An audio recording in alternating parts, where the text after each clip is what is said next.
ODD TV.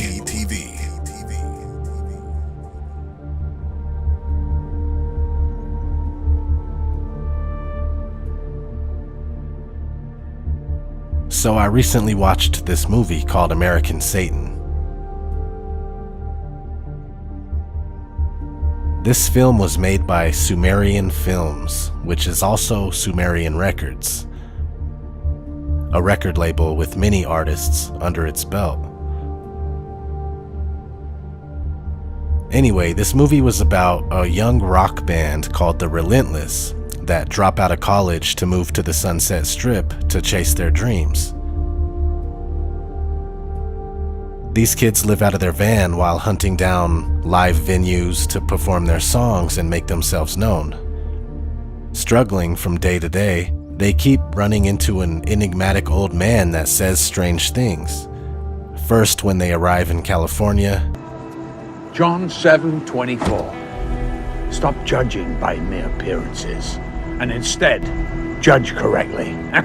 Can I show you boys around town? then they run into him again a little while later. Do you know how long I've been stuck here, in this vessel, waiting for you four dicks to show up? Do you know how long? What the fuck? Then they keep hustling and trying to make headway, playing shows and barely scraping by. Then, yet again, they come face to face with the mysterious man. Only this time he's rolling in style and he gives himself away. Sorry. Who the hell are you? Use your imagination, dude. It's not what you feel, but what you see.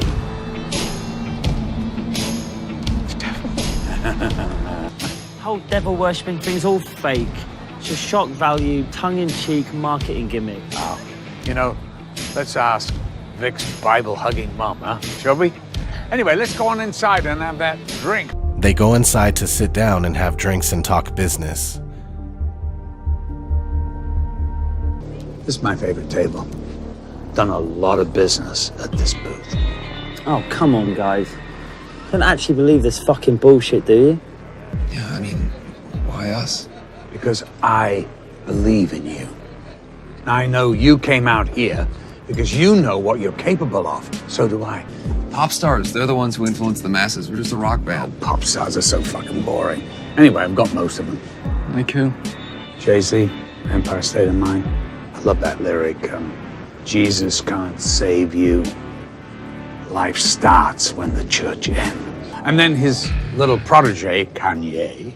You know, I put him on the front of Rolling Stone magazine with a crown of thorns on his head. Total fucking blasphemy. Okay, right, look. Why exactly a band like us? Rock and roll, heavy metal. You know, you guys, you're so loyal to me. You wear me on your sleeve. Fucking mental. Have you ever seen Iron Maiden? They filled stadiums full of their fans, singing along to songs like The Number of the Beast. Or what about Van Halen? Running with the Devil, the Stones, Sympathy for the Devil. I'm not saying I'm Satan. Just saying that the devil is a catchy lyric. If that was all real, they would never put it out in the open. Check this out. See this? The pyramid in the eye. Do you know what that signifies? Illuminati. What does that writing say? He favors our undertakings. Yes, I do. And this? New Order of the Ages. Novus Ordo. Yeah. You know, the best place to keep a secret is right in front of someone. All right. Fine. I'm a believer. Are you speaking for everybody? All right, I'll take one. We perform a ritual ceremony. And then I will make you international icons. What's the ritual? Something very simple. Human sacrifice. Oh, come on. No fucking way. Needless to say, they agree to the ritual sacrifice and boom! they blow up and become the most popular band overnight with their debut album, American Satan. American Satan is AS. AS is 119, right? Backwards, it's 9/11. This album also reminds me of Marilyn Manson's album, Antichrist Superstar. American Satan, Antichrist Superstar. Both pretty much the same. Superstar, you could replace the word American with superstar, right? Everybody in America is a superstar or wants to be one. And Satan, Antichrist. So American Satan, Antichrist Superstar. Both very similar. Both AS 9/11. And let me say this, maybe these numerical outcomes or similar name patterns weren't devised by man sitting around in a room going, let's put this in there, let's make sure this is that, but rather the Matrix is speaking to us, and at times through us. Reality itself, whatever it is heavily coded with hidden knowledge and messages when you're able to read between the lines. So anyway, the lead singer of The Relentless is cleverly named Johnny Faust, as in Dr. Johann Georg Faust, a German astronomer, alchemist, and magician from the mid-1400s. Just decades after his death, he became the subject of a folk legend where a man makes a pact with the devil in exchange for worldly pleasures and unlimited knowledge. This legend has had many adaptations over the centuries, leading all the way up to today.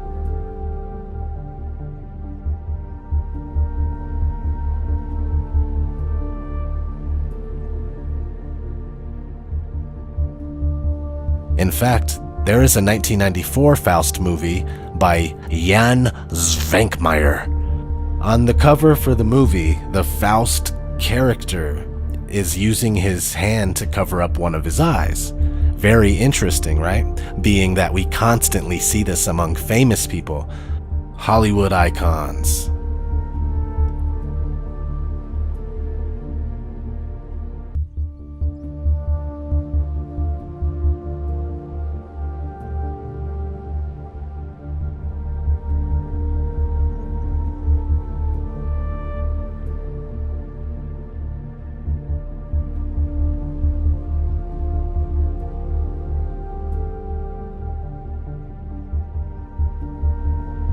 Pop music stars.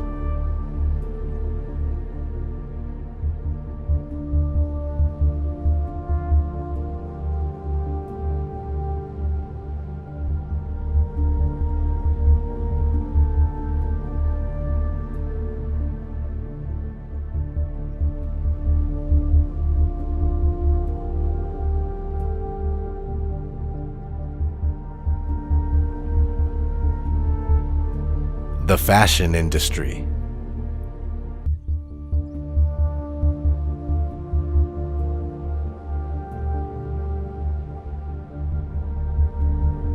Movie posters.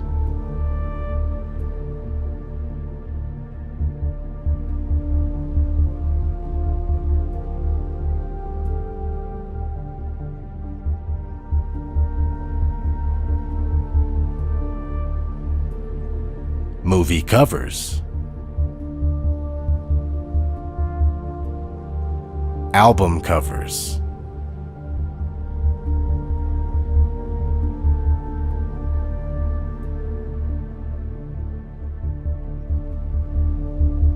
Magazine covers.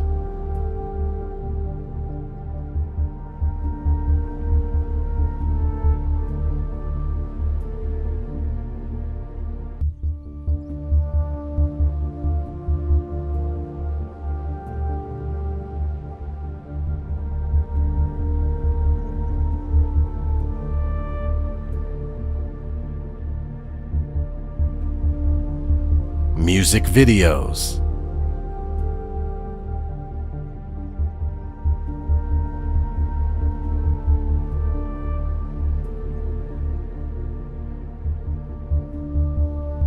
Products they sell at the grocery store.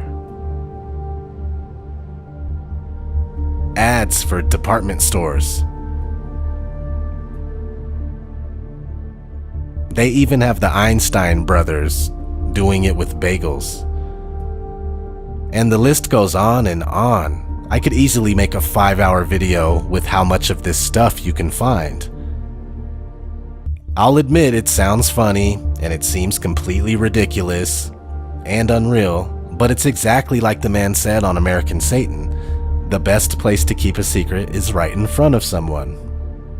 So we have the 1994 Faust cover with the guy covering one eye, and the story is about selling your soul. Let's listen to some words straight from the celebrities themselves. I sold my soul to the devil. I know it's a crappy deal. Lisa came with a few toys like a Happy Meal. It's like the boy in the bubble who never could adapt. I'm trapped. If I can go back, I never would have rapped. I sold my soul to the devil. I'll never get it back. I sold my soul to the devil, and the price was cheap. And yo, it's cold on this level, cause it's twice as deep. Picture a nigga on the verge of living insane. I sold my soul for a chance to kick it and bang. Dear God, I wonder, can you save me? Illuminati want my mind, soul, and my body. Dear God, I wonder, can you save me? Secret society, trying to keep the eye. You know, I am misunderstood a lot at times. My music, my image, people have their whole thing about me, whether it be me being a devil worshiper or whatever. Besides them reading into my hand over my eye on my album cover. Why is your hand over your eye? Because I'm a devil worshiper. What are you talking about? I swear I wanted to be like the Amy Grant of music. Yeah. But it didn't work out, and so I sold my soul to the devil. Why do you still do it? Why are you still out here? Well, it goes back to the destiny thing. You know, I made a bargain with it, you know, a long time ago, and I'm holding up my hand. What was your bargain? To get where I am now. Should I ask who you made the bargain with? with the chief commander. On this earth? And on this earth, and then in a world we can't see. I mean, I can try, but then it just doesn't happen. I can sing notes and sing strong and do all these things that when I'm just by myself, I can't do. And I remember right before I performed, I raised my hands up, and it was kind of the first time I felt something else come into me. If your ultimate goal is to be famous, then you're gonna do a lot to get there, like sign your name in blood in a contract with the devil. Yeah, and it like really upset me, so I like summoned Satan, and I write about how I made it. Where do you summon Satan? It's in the chapter called Eat, Pray, Love, Conjure Satan. And when I was 12 years old, I signed a deal with Satan in my room, and I was to... CBS doesn't condone this. Wait a minute. Because I wanted to get famous no matter what. Well, you know, there's a rich history of the devil in rock and roll. It goes all the way back to like Elvis was everyone said he's playing the devil's music. What was that great song, The Devil Went Down to Georgia? Oh, Charlie Daniels. Charlie Daniels, he had some devil in there, and it goes even back to before that. Who's Robert Johnson? Right. You can find his roots, you know, way back to the beginning of rock. And so, you know, had we sold our soul to the devil, how else can you explain us being here on the Now, I'm not here trying to tell you that these people were face to face with the devil, shaking his hand or something like that, but this all really is satanic. It's all about materialism, wealth, and living a life full of earthly pleasures while neglecting spiritual wealth and well-being. For what is a man profited if he shall gain the whole world and lose his own soul? Or what shall a man give in exchange for his soul?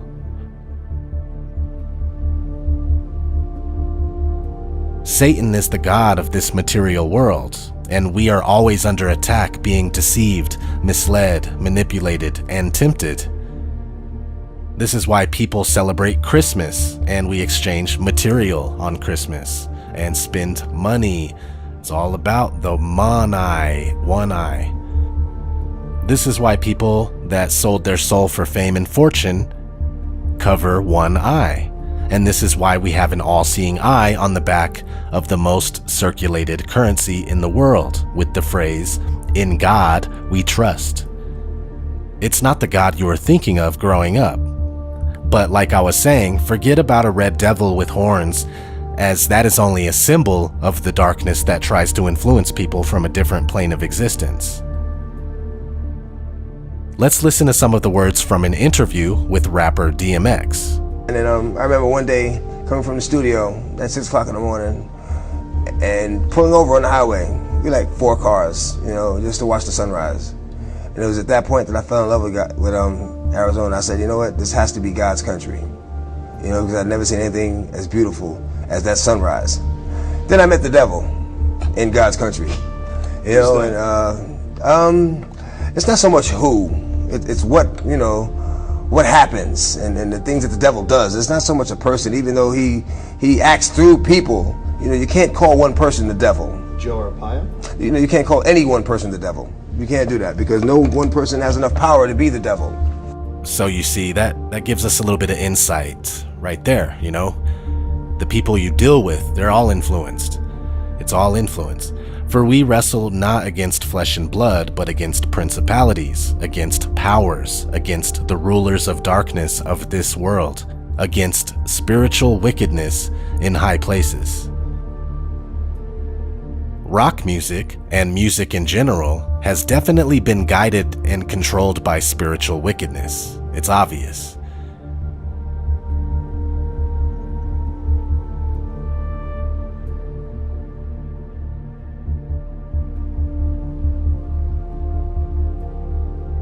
There are quite a few pictures of Anton LaVey, the founder of the Church of Satan, hanging with musicians and rock stars.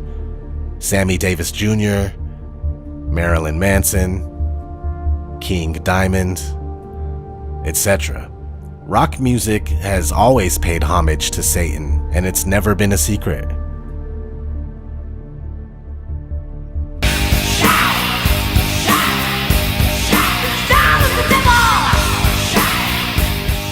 Rap music is doing it now too. Pussy ass niggas stop hating. Lil' Tune chick got that fire, and these hoes love me like Satan, man. Yeah. But back to rock music. Have you ever noticed the androgynous agenda? Most all male rock bands have all the members dressing like women, doing makeup and everything. This is, of course, paying homage to the Baphomet, which is their hermaphrodite god. It has a penis and a set of knockers. On its arms, which are pointing above and below, as above so below, it says solve and coagula, which means separation and coming together. This is an essential part of the alchemical process.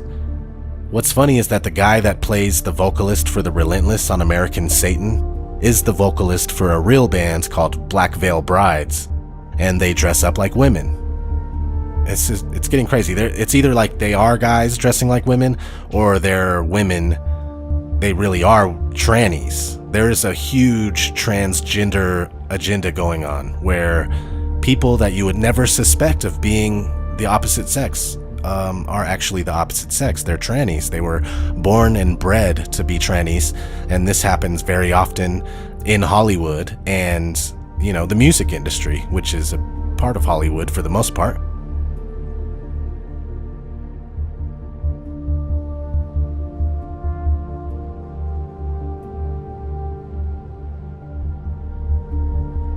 Anyway, back to Baphomet and alchemy and stuff like that. The first Faust movie from 1926 is all about alchemy, and the 1994 version is made by a company called Athenor, and an Athenor is a furnace that maintains a steady temperature used by alchemists.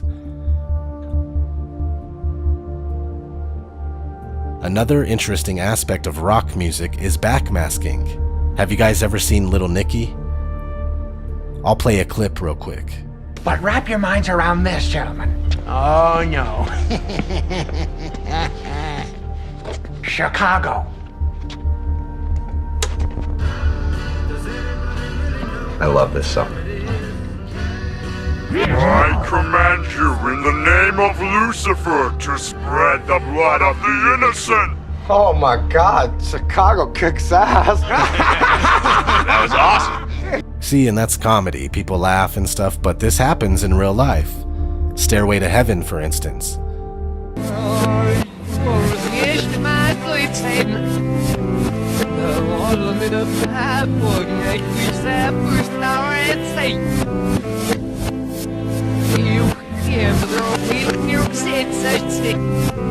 My sweet Satan.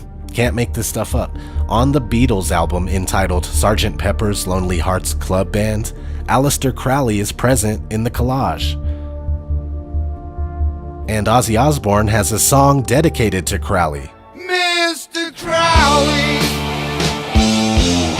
what went on in your head? Oh, Mr. Crowley. It's always been there. See, you put it out in the open like this, like the music industry has done, like Hollywood has done. Put it out in the open, and people start to take it for granted. You just forget about it. You think it's funny. You think it's entertainment. You forget how real this all is. Johnny Cash, or JC, right, has a song and music video called God's Gonna Cut You Down, dedicated to the sad celebrities that sold their soul. You gotta watch the video. It's blatant. The list of connections between the music industry and Satanism goes on and on and on and on and on. Who wants to pray to the devil with me? Who's in with me? Come on, hey, let me see those horns. Let me see those horns. Metal, metal, metal, metal. That's pretty much the deal with everything if you pay any attention. After all, this is Satan's world, right? That's what it says anyway. This has been ODD TV. Thank you all for watching.